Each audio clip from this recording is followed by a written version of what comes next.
This young kid, barely more than a boy, was off to war. You can imagine the excitement when they handed him his very first uniform. That thrill lasted about 2 seconds, though, because something caught his eye. There, stitched into the collar, was a name, and it wasn't his. So he tried to do the right thing and bring it back. The officer barely glanced at it. He just tore the name tag clean off. Then he shrugged it off like it was nothing. All he said was that the previous owner didn't need it anymore. Couldn't fit into it, apparently. What the boy didn't see, standing right there at that desk, was the pile of dozens more name tags, scattered at the officer's feet. Every single one ripped off for the exact same reason. And he had no clue that the fresh uniform he was so proud to put on had been worn by another young soldier just days before him. Here's what happened when soldiers fell on the battlefield. Someone would rush over and strip off their clothes and boots right there, no ceremony. Toss them into a pile. Then they'd load them onto trains, rolling back from the front line, straight to the supply depot. There, women workers would scrub them down, washing them again and again, until every last bloodstain vanished. Then tailors would work through the night, stitching up the bullet holes, but with so many uniforms flooding in to be turned around, some name tags were bound to slip through the cracks. Meanwhile, to keep the meat grinder fed with a steady stream of soldiers, officers would fire them up with passionate speeches, urging those students to toss aside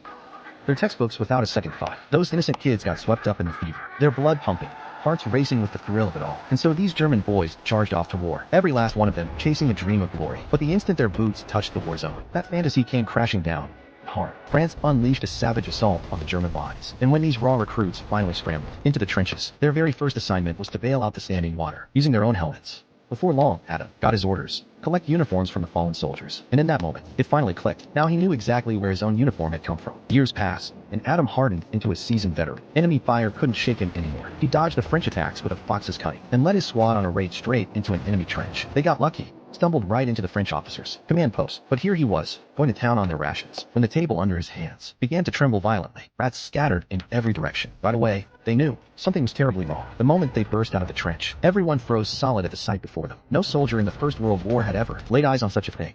It was a tank. The sheer, overwhelming wave of terror and utter helplessness burned itself into their minds forever. Their bullets might as well have been pebbles. They couldn't even slow the beast down. Before long, the tank unleashed absolute hell on the German troops. The boy could do nothing but cower in the trench, shaking uncontrollably. Then the iron monster rolled right over the German positions. The soldiers shattered completely, falling apart as they fled in blind panic. After witnessing that nightmare of tanks swallowing the battlefield whole, the German government finally signed the armistice. Just when the soldiers thought they'd made it, finally, they could go home. The German officers, hell-bent on proving their spirit was unbreakable, ordered one last attack. In the final hour before the ceasefire was set to kick in, a few veterans spoke up, refused to go. One by one, gunshots silenced them. The rest of the German soldiers had no choice but to march straight back into the fire. By this point, Adam had gone completely numb. That bright, eager smile he'd worn as a student, long gone. At last, with just 15 minutes left until the ceasefire was supposed to take hold, the German soldiers got the order for one final surprise assault. They stormed into the French-held trenches fast. In the chaos of brutal hand-to-hand combat, Adam and a French soldier went tumbling down together.